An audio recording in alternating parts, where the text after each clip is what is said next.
What's exciting about this is we're coming back here with 3 returning characters, 3 brand new characters. You know, Aquaman, Superman, Batman, everybody is aware of. But, you know, the introduction of Supergirl, which is really exciting. The Flash's villain, Gorilla Grodd. Oh, wow. Is also a lot of fun. He plays, you know, different than you'd expect. And ATROCITUS, who is kind of like, you know, a big, red, angry version of Green Lantern. Oh, okay, yeah. Yeah, you can think of him as that way. Red Lantern. He's the opposite of Green Lantern in almost every way. But you know, I guess we can go ahead and start the gameplay with them and give you an idea of this new system that we're introducing in Injustice 2. You know, with Injustice, you know, we always say, oh, you know, it's big battle of the gods, huge destruction, transitions, multiple arenas. It's awesome.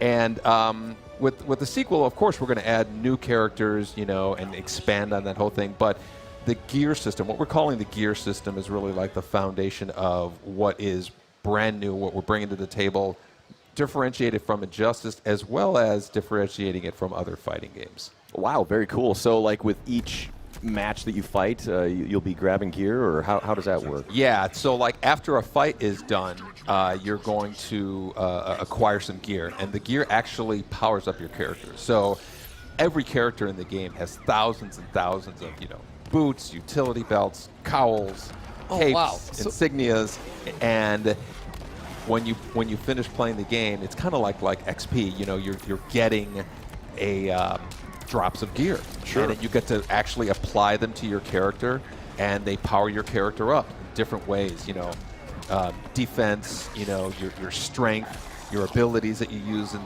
the you know, with your special moves and your health meter, and you are in a constant process of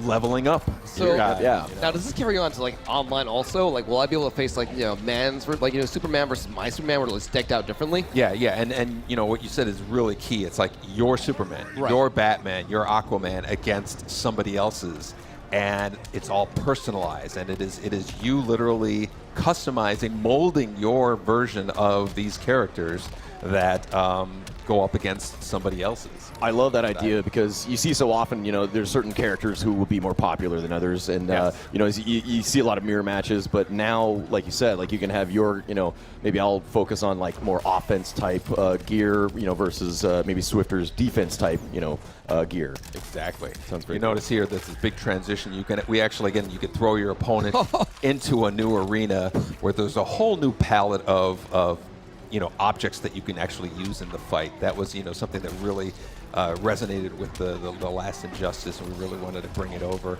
You know, and you look at these characters again, you know, with ATROCITUS. You know, he's all about, you know, anger and hate and blood. So he has all these kind of blood moves. He can bring out, you know, the and flying cats. Yeah. His name is Dexstar, and he's actually also a Red Lantern in the DC lore. Wow. And so ATROCITUS can bring him out, use him, and he actually aids in the battle of the fight. You know, yeah, it's exciting. And you know, Gorilla Grodd is all about, you know, big kind of primal moves mixed in with telekinetic moves. He's blasting them down back into the street arena where... I was just going to say, and here we see the environmental interaction again. Yeah, going busting through walls, bouncing off. You feel the power of like these attacks. Oh yeah, and you know, we always describe it as like the battle of the gods. You know, so you know, Grodd here is his. That's what I love seeing too. Just like these two brawlers beat the crap out of each other. The variety of characters in this game is actually going to be even wider than the last one.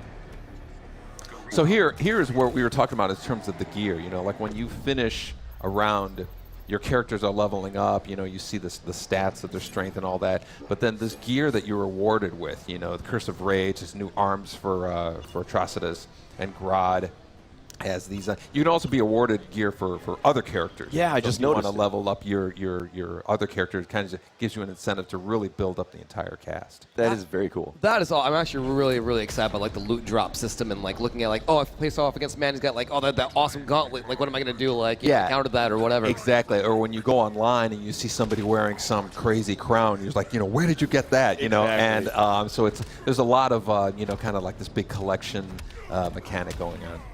Oh man, when is this coming out? I'm sorry, I'm like jumping to that, but I just want to play. No, of course. Unfortunately, we got to wait until 2017. Oh, for it to bad come out. boy. Yeah, yeah, but it's going to be worth the wait. Like we were saying, there's bigger roster of characters. This whole gear stuff is going to be so exciting, and just another great opportunity is with the first Injustice. There's always characters who didn't get in the roster. Of course. And a bunch of angry people that Right. characters didn't get into the game. So a lot of it is satisfying those people, wanted to see ATROCITUS, wanted to see SUPERGIRL. Yeah, comic book fans in particular could be pretty Oh my vocal God. when they are Yeah. not listening. And it's a great thing. I'd rather have people passionate about it, even if passion. That's a nice, polite way to put it. Yeah. No, absolutely. People care, and these games, of course, they're fans of just Injustice itself. Like we were talking about earlier, the comic book Injustice has really taken off, and fans just love the setting, like the story that the first game brought. Oh, it was fantastic. It was such a great kind of summary of the events leading up to the first game. That's what was so cool about it. And he's really has anger issues. Like you said, I love that idea that you guys come from the perspective that it's like the gods, like just these beings with like ultimate powers, just throwing down. Exactly. It's kind of like thinking of you have these super powered beings all kind of assembled, and a story that kind of gives them a reason to want to beat the crap out of each other. Yeah. So, are there any changes to like the combo system or like the mechanics? I'm sure you guys are still kind of tweaking that, of course. Yeah, we're always refining it. We every game we really want to add nuances that not only can be appreciated by kind of casual guys, but the hardcore fighting game guys. We really are big fans of esports and everything, and we really want to have this game be a big part of it with tournaments and all that stuff. So there's a lot of really deep layers that we've added to the game for those players. Love seeing the back and forth there, like even as you choose the characters. Yeah, that's a big part. Back, like in Mortal Kombat, you always had like these like awesome, very custom interactions between characters, and is that like exactly? We were so happy with how that turned out. And these characters, they have a lot of them have relationships with each other, and they have stories famous stories. They make references to those stories. It's great. So you see a lot of nods to the to some of the comics you might have read, or so, or something you might have seen in other media. And it's great how you see those relationships. So they talk to each other before a fight, and it really kind of you'd be surprised how much it really adds a level of depth. It really does. Absolutely, keeping staying true to like the original kind of like source material that has come before. Because these characters, these are like the forefathers of the whole superhero comic scene, and very cool that you guys have taken that into account as well. Kept it in the game. Yeah, we're and the characters like the returning characters, Aquaman and Batman and Superman. What's cool is we've given them new moves and really kind of updated them. So like they're your favorite character. You love how they play. There's going to be some familiarity about it, but there's also other layers of stuff. Yeah. Oh man. Supergirl, Aquaman. She's not messing around. Yeah. Yeah, there's a transition into a train. I don't know if you guys have seen it on the right side. That is really cool because it's got you can actually the guy is actually like kind of spinning through the train here. Oh, are we about to see it? Yeah. There we go. Oh, that's great. I love how it's Aquaman too. He's just getting knocked around. Poor Aquaman. Yeah, he's got this awesome super move that's. It's probably one of my favorite ones in the game right now. It's just kind of really, it's just so ridiculously over the top. Yeah. Considering his last one had this big shark. He really wanted to have something that kind of one-upped that whole thing. Wow. Is it, or I think we're seeing it right now. Look at that. Oh, it's something like prehistoric. It's not even over. Wow. Oh, sick. Yeah. I just want to say, Supergirl, she actually deserved that. Like, she's been knocking him around a while. Yeah.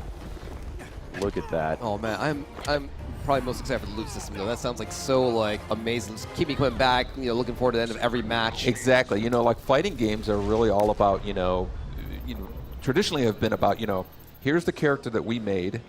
You learn it, you master it, you get it. Now we're all about kind of giving the player more personalization into it and an ongoing mode